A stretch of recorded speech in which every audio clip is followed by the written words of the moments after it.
What's up guys? Welcome to AnimeKouhai. If you'd like to help me out, please hit the like button and subscribe to my channel. Yuki, you shrewd bastard. You should have become a politician, not a corps commander.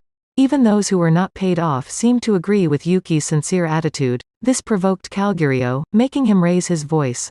Please wait, he shouted, as he rose from his seat. Then, he bowed once to the Emperor beyond the bamboo blind. Your Imperial Majesty. Master Gadra and Yuki Dono appear to be deathly afraid of Veldora, but I am not. Needless to say, that applies to the West as a whole.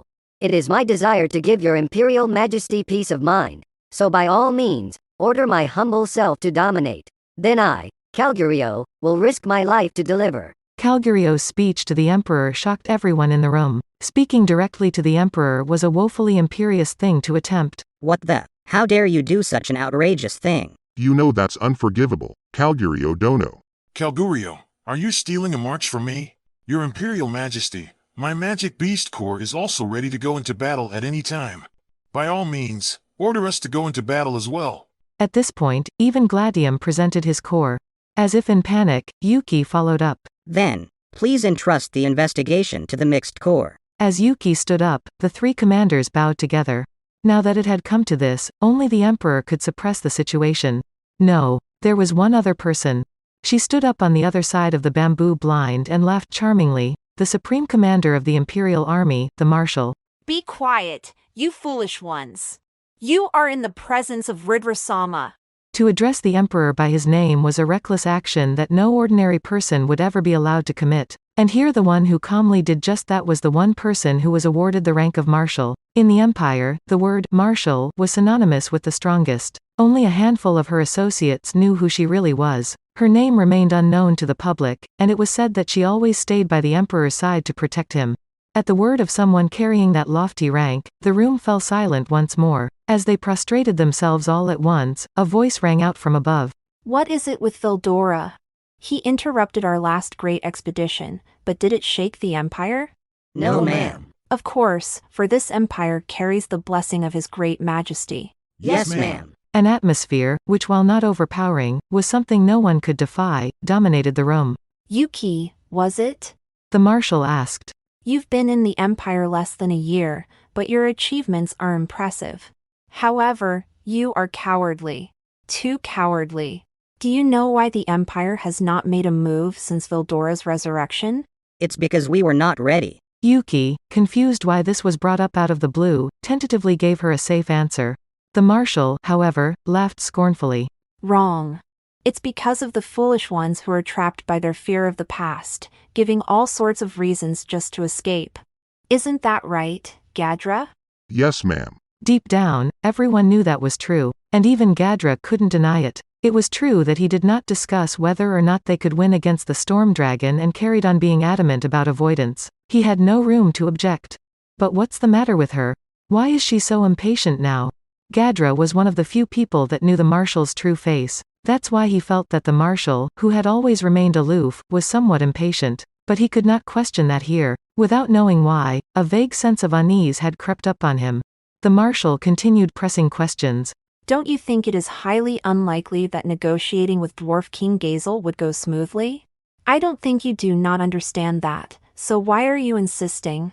Or were you more stupid than I thought? Perhaps, don't tell me you are trying to impede the Empire's supremacy? Her cold voice sent a chill down Gadra's spine. Has she caught on to me? It's incredible, Gadra thought. He had served the Empire for a long time, even once as an advisor to the Emperor himself. Despite that, Gadra cowered in front of the Marshal. Come to think of it, I don't even know her name. Gadra was trusted and most certainly invaluable, but that might have been nothing more than his own delusion. The realization hit him like a ton of bricks. And for the first time, he started to doubt what the Empire, or rather, who the Emperor, really was. Ignoring Gadra, the Marshal turned her attention to Calgurio. So, Calgurio, you think you can win, don't you? Yes, ma'am. That is most assured, Your Excellency. Right. Then tell me your plan. That's. Calgurio's bravado was overwhelmed by the Marshal's dominance. It dawned on him that planning an attack through sheer numbers was too childish of a proposal. More importantly though, he had devised a plan against the Storm Dragon. It was something he had carefully laid out over the years. He wasn't afraid of Veldora. At the end of the day, he's still a dragon, right? Indeed, the dragons that nested in the Canate Mountains were all strong monsters. The lesser dragons that inhabited the foot of the mountains would be easy to handle, but those that had grown into fair dragons would have a strength of A rank or higher, and if they turned into archdragons with elemental attributes, they would become dangerous threats to a small country. In the case of the Empire, however, it was possible to defeat them by simply dispatching a battalion of about 500 troops from the Augmented Legion. These soldiers had subjugated dragons several times in military exercises, and as long as they made no mistakes, they could handle the encounter without serious damage. That was testament to the greatness of the Empire. It was within their power as a nation to support tens of thousands of soldiers. Not even a horde of dragons could jeopardize the Empire's military. Calgurio perceived Veldora as another type of dragon. Thus, he arrived at the conclusion, what is there to fear from a single dragon? The strength of a monster was determined by the amount of magicules it possessed, and that held true no matter how powerful it was. Dragons were strong because they had enormous magicule reserves in proportion to their mass. High defenses and breath attacks that could exterminate large areas, they possessed such powerful abilities thanks to their overwhelming magicule capacity. Taking that to be the case, there was no need to fight them head-on. Calgurio and his men had a secret plan. The Magic Canceller, a new top-secret technology they were developing. Using magic to weaken a dragon wasn't a surefire success. Depending on the dragon, such an attempt could be nullified by its magic interference. But all of that became moot with the introduction of this new technology. The radiation emitted from a magic canceller directly affected the substance called magicules. It could not manipulate the magicules in a directed manner, but instead made these particles' behavior erratic. In other words, it had the effect of making magicules go haywire. When used against a mage, it would inhibit the ability to chant, and by extension, the ability to cast magic. When used against a monster, it would disrupt the magicules that made up its body, restraining the ability to act. In short, it weakened their bodies. A successful attack would render a monster totally disabled. This would be especially effective against a dense mass of magicules like Veldora. Calgurio had built his confidence upon this belief. The second ace up their sleeve was the magic tank. Its magic gun packed a serious punch, able to fell a huge magic beast with a single shot. Experiments performed on dragons they captured showed that even those ranked A could be killed in one hit. Next up are their treasured airships. The secret weapons described as the culmination of magical technology. Able to reach top speeds exceeding Mach 1, they were impossible to outrun for any flesh and blood creature. Calgurio devised a strategy against Veldora as follows.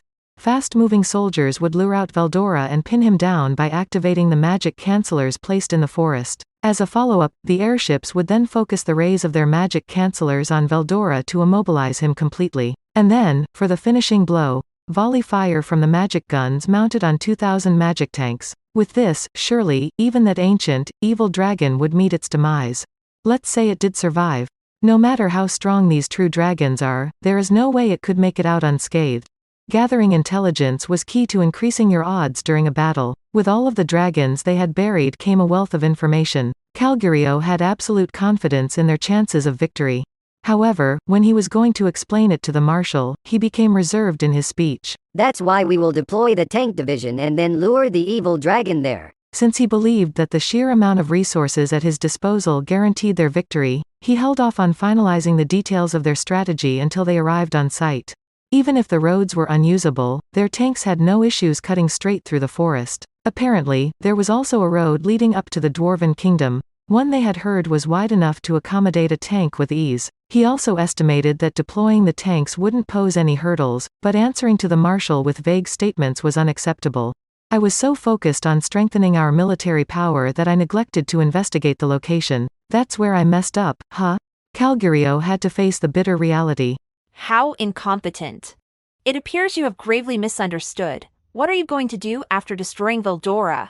Huh? Calgurio blurted unconsciously, unable to process the question. The marshal stared at Calgurio coldly. Why do you presume that the Empire did nothing even though Veldora was sealed all this time? That's because our preparations weren't. Wrong, you foolish one. It was because we were waiting for that child, Veldora, to be revived to properly settle it with him once and for all. And then make his Imperial Majesty's might known far and wide. To that end, what were you planning to do once we had destroyed Veldora? Only by defeating and controlling him will the Empire's victory be sealed. Her words resounded in the quiet conference hall. Everyone was overcome by a feeling that gripped their hearts, an emotion that was neither fear nor awe. Gadra shuddered as well. This is crazy, is she serious about that? Didn't I make it clear that mental control isn't going to work? Yet, there was something strangely persuasive about the Marshal's words. There was something about them that made him doubt the impossibility of it all. Upon feeling it, an inexplicable fear washed over Gadra. Right, now that I think about it, it sure is strange. Who is the Marshal? I have met her, and yet I never found it suspicious that I do not know her name. A fact that Gadra was strangely reluctant to accept now loomed over him. It was his suspicion that maybe the Marshal was an exceptionally skilled user of mental control, surpassing even himself, the Archmage of the Empire. It was no longer a mere doubt, as his certainty grew by the minute.